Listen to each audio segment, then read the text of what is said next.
네, 심층 뎁스 있는 애널리스트 분석입니다. 자, 오늘은 그 미중 무역 협상과 관련돼서 조금 색다른 시각으로 한번 비틀어 볼 필요도 있는 것 같은데 전문가 한 분 모셨습니다. 이베스트 투자증권의 스트레치스트입니다. 신중호 애널리스트와 함께하겠습니다. 어서 오십시오. 네, 안녕하십니까.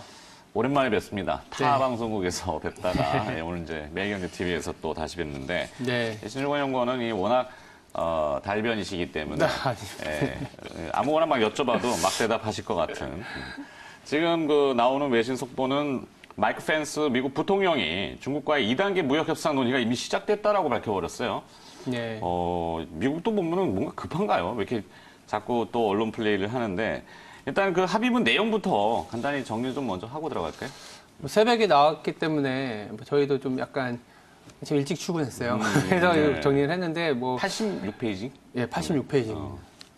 영문으로 보다가 네. 그냥 요약문만 좀 보게 되는데 어쩔 수 없죠 뭐. 아시는 것처럼 이제 많은 내용들이 담겨 있지만 크게 보면 이제 지재권 보호라든지 기술 이전 강요 금지, 농산물, 금융시장 개방, 환율과 관련된 거, 무역 확대 굉장히 포괄적인 내용들이 많이 담겨 있고 네. 논의를 했다. 물론 1단계 합의이기 때문에 포괄적이어야 되는 것도 맞는 것 같고요.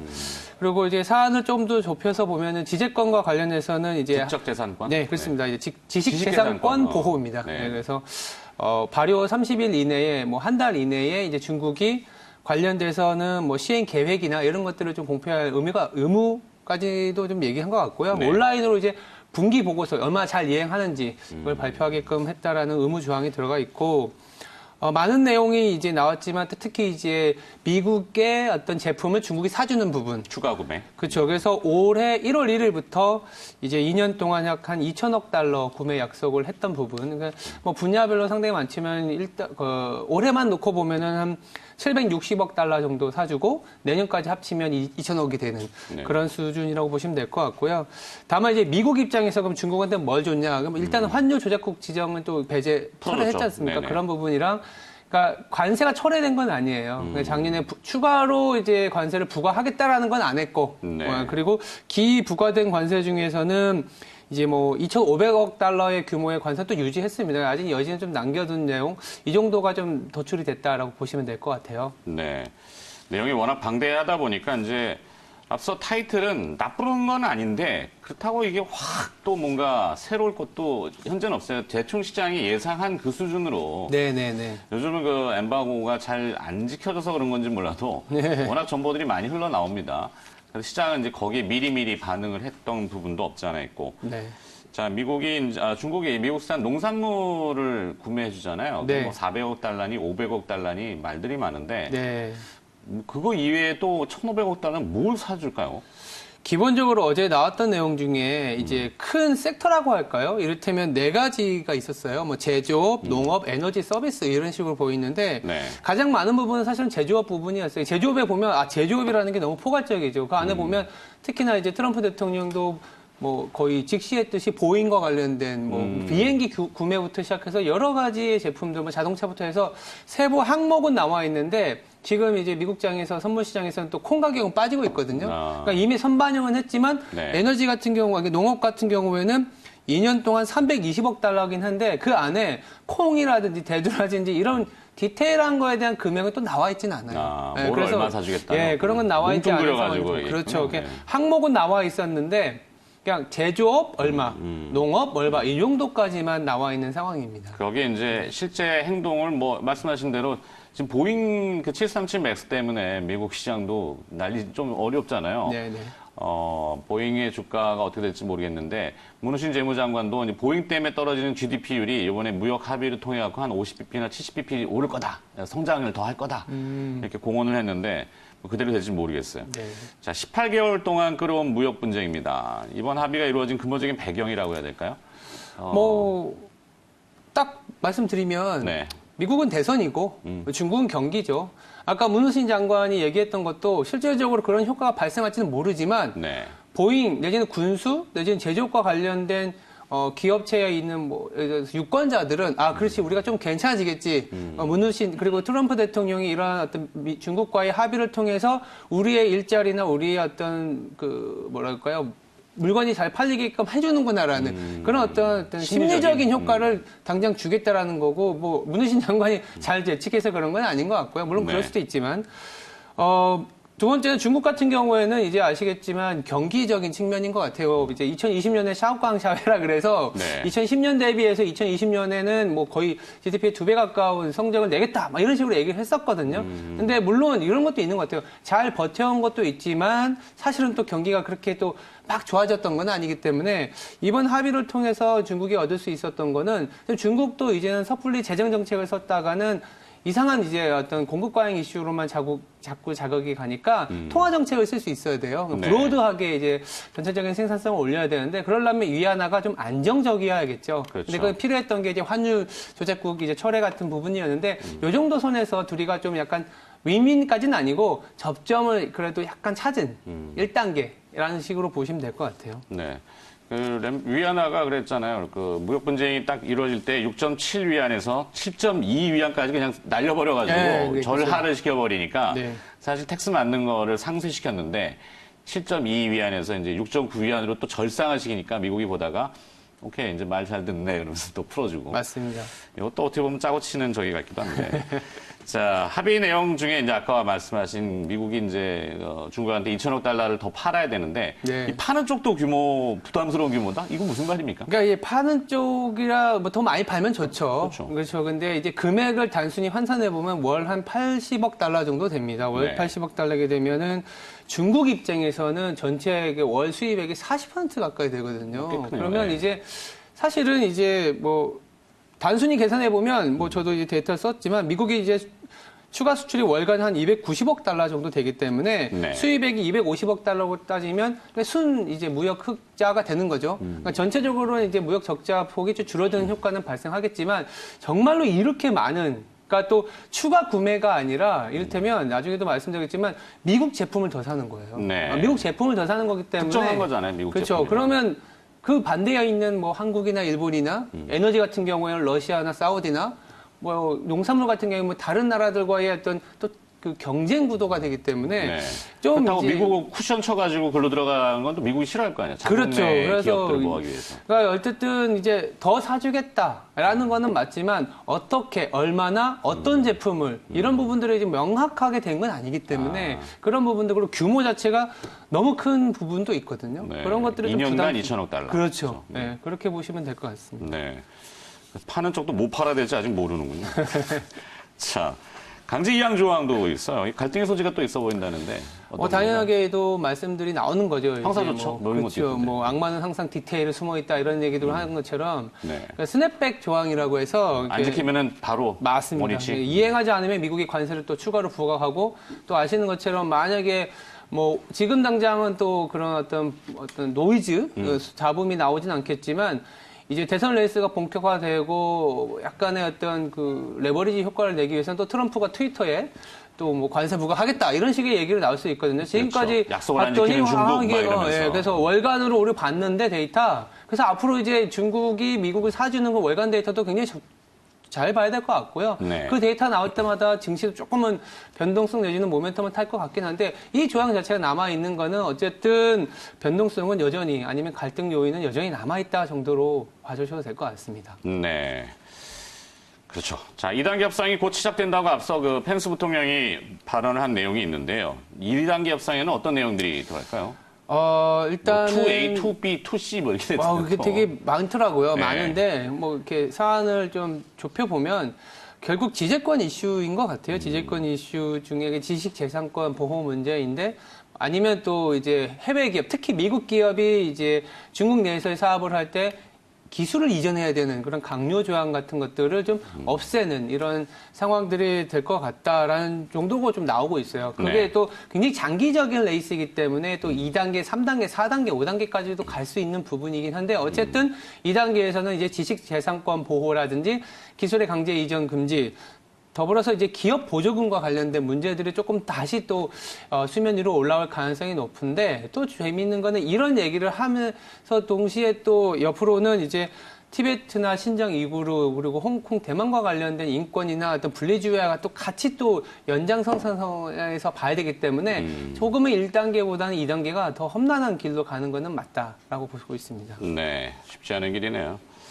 자, 미국 당국에서는 3단계는 없다 이렇게 얘기하는데 언편하고 속편까지만 있는지 재미없어서 3단계는 치워버렸는지 잘 모르겠는데 2단계에 관련돼서 계속 보도들은 나오고 있네요. 지금 또. 추가적인 관세 처리가 있을 거라는 문우신 장관의 얘기도 있고. 이번 합의문만 본다면 사실 누가 승자다? 이걸 결정할 수 있을까요? 글쎄요. 그게 딱 윈윈 전략도 아닌 것 같고요. 미국이 승리했다. 미국에서는 우리가 웃으면서 트럼프가 웃으면서 사인했으니까 우리가 승자다라고 하고 중국은 우리도 환율 조작국이라든지 이런 부분들을 처리를 했기 때문에 상당히 좋다라는 얘기를 하긴 하지만 어차피 중국 같은 경우에 장기전을 고수한 상황입니다. 미국이라는 대형 어떤 적이라고도 볼 수 있는 부분인데 그거를 단칼에 이제 배제할 수는 없기 때문에 들어줄 건 들어주되 또 막을 건 막아야 되는 이런 상황이라서 굉장히 장기전을 고수한 상황이었고 또 아이러니하건 또 2년 동안 무역 전쟁이 있었지만 중국이 잘 버텼거든요. 최근엔 또 오히려 미국은 좀 경기가 좀 위에서 내려오는 모양이고 중국은 아래에서 위로 올라가는 상황이었기 때문에 그러니까 중국이 또 이런 상황에서 미국의 손을 들어줄 이유는 없었는데 경기적인 측면에서는 바닥에서의 모멘텀을 갖고 가는 정도 아까 통화 정책의 여지를 만들어주는 거 미국 입장에서도 당장은 이제 미국 기업들도 달러 약세를 꾀해서 매출을 일으켜야 되는 상황이라서 언제까지 자사주나 배당으로만 주가를 계속 부양시킬 수는 없거든요. 그래서 미국 입장에서도 달러 약세가 필요했는데 위안화가 강세로 가지는 모양새 이게 좀 어느 정도의 접점이었지 않겠냐라고 보고 있습니다. 네, 좋습니다. 자, 이 과거 역사를 보면은 사실 정쟁이나 이런 패권 분쟁에 있어서 정적을 살려둔 적은 없어요. 그죠? 거의 초중까지 몰고 가야 되는데 진짜 미국이 원하는 게 중국이 뭘까요? 지금 이렇게 합의를 해가지고 중국을 살려주겠다?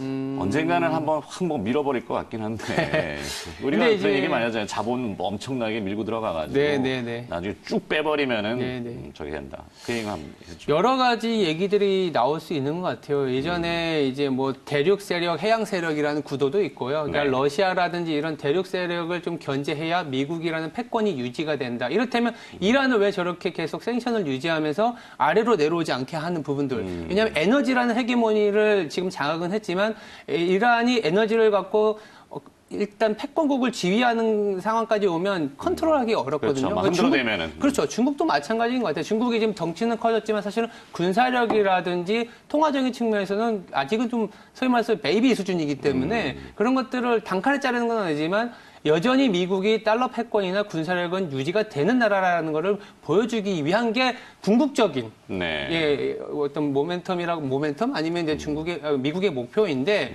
단기적으로는 그걸 위해서는 나이스함이 있어야 되기 때문에 그 나이스함의 경계선이 뭐냐? 일본의 사례를 보시면 될 것 같아요. 일본과는 환율, 플라자 합의도 있기로 했지만 그 이후에 10년, 20년까지 어떤 일을 했냐면 반도체 전쟁을 했었습니다.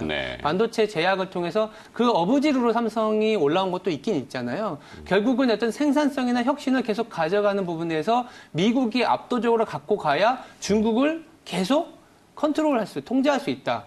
덩치는 커졌지만 그냥 나의 매출처, 일본처럼 나의 어떤 새로운 파트너이지 군사력을 키우고 환율이 미국의 어떤 달러를 컨트롤하는 상황까지 가는 건 아니라고 보고 있는 상황이기 때문에 2차적으로 우리가 한 5년 이내에 3년 이내에 보는 이슈는 지재권 보호와 관련된 이슈일 수밖에 없고 그래서 화웨이 같은 이슈는 계속 나올 겁니다. 그렇죠. 연말에도 내년에도. 왜냐하면 5G 얘기도 많이 하시지만 이런 혁신과 관련되고 생산성과 관련된 것들을 아마 계속적으로 자극을 하는 이슈는 연말까지도 계속되고 어쩌면 우리가 한 5년의 어떤 투자 범위로 볼 때도 좀 짜증나게 하는 내용이지 않을까라는 생각을 하고 있습니다. 네.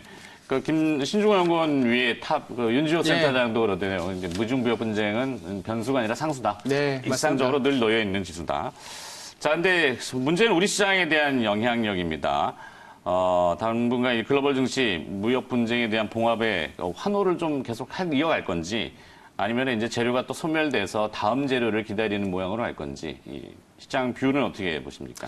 좀 후자 쪽이지 않을까. 그러니까 나쁜 건 아닌데 네. 더 좋아지게 되는 게 뭐가 있지? 이런 생각을 그렇죠. 할 것 같아요. 2단계 월가에서도 협상은 오늘 맞습니다. 그 뒤에 이 지수를 봐시려면 더 강력한 모멘텀, 실적? 뭐 이런 그렇죠. 뭐 것들이 실적이 올라서면 뭐 더한 나위 없고 사실 이제 기대감이라는 거는 실적이 올라설 거에 대한 사실은 앞선 반영이기 때문에 네. 최근에 올라온 것들이 사실 2019년이 워낙 안 좋았고 2020년이 기저효과든 내지는 진짜 반도체 중심의 수출의 어떤 돌아섬이든 어쨌든 좋아지는 거에 대한 베팅이었거든요. 근데 좀 많이 빠르게 좀 올라온 감도 좀 있고요. 더불어서 그 실적 이외의 모멘텀들, 뭐 미중 무역 협상이 조금은 진전되는 거, 뭐 이미 연준은 뭐 금리를 내려준 거, 그리고 지정학적 리스크도 좀 일단락된 부분들은 어느 정도 좀 많이 나와버렸기 때문에 더불어서 한국 시장은 뭐 좀 2230 갖고는 만족하면 안 되겠지만 네. 미국이나 다른 나라 시장들까지 같이 보면은 상당히 센티멘트는 좀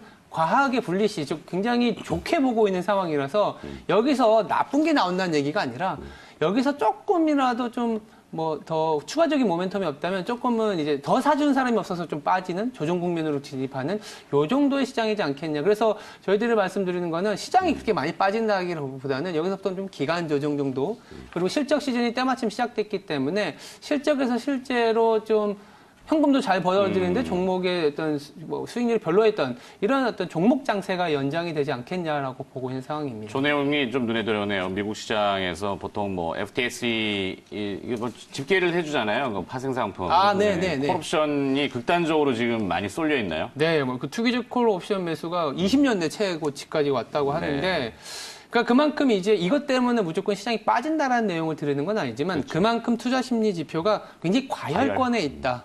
이럴 때가 사실은 조금은 시장을 너무 좀 강하게 진입을 하기보다는 좀 많이 올라온 건 맞는 것 같고 네. 시장이 조금은 차분해질 때까지 기다렸다가 기업을 좀 탐색하는 기간을 가져야 되지 않겠냐라고 보고 있습니다. 좋습니다.